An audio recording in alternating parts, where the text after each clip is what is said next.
So I think, as somebody who has trained in medicine over the past 2 decades, myself, in addition to many others, had kind of noticed this switch in the demographic of individuals who were coming in with acute alcohol-associated hepatitis.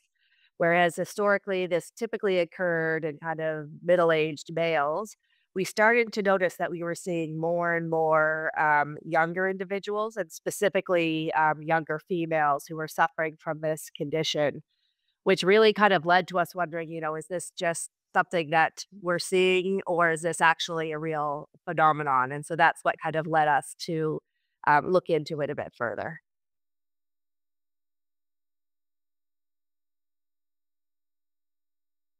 So what we did is we took all individuals from Ontario, Canada, and we specifically looked at the age group between 13 to 40 years of age. And we looked for individuals who either presented to the emergency room or to the hospital with acute alcohol associated hepatitis. And we looked at trends over time between 2003 and 2021. And what we found concerningly is that rates of this condition were going up in all ages in this young group. But when we stratified it based on sex, kind of similar to what we were seeing clinically, we saw that the rates were going up much higher among females. So even though if the total number of individuals affected were higher in males, that the number of females were increasing much quicker than it was among males.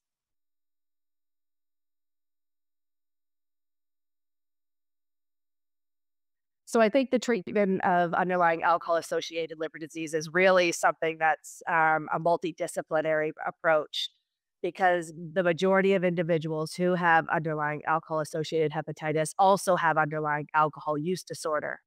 And so management of not only the liver-related aspects of their condition needs attention, but also the addiction side of things. And so I think as healthcare providers in gastroenterology and hepatology, traditionally we have not had a lot of education surrounding identification of alcohol use disorder, treatment options, and things like that. So I think that that is something very important.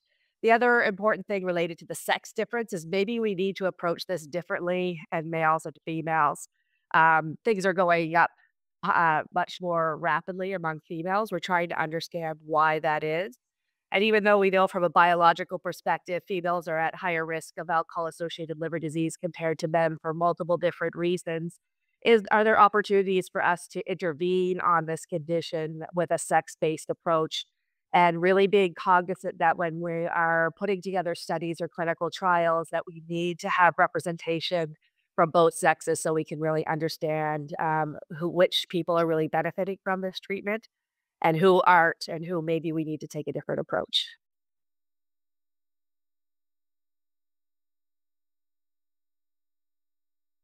So I think with anything that is, under the realm of public health, we have primary, secondary, and tertiary interventions.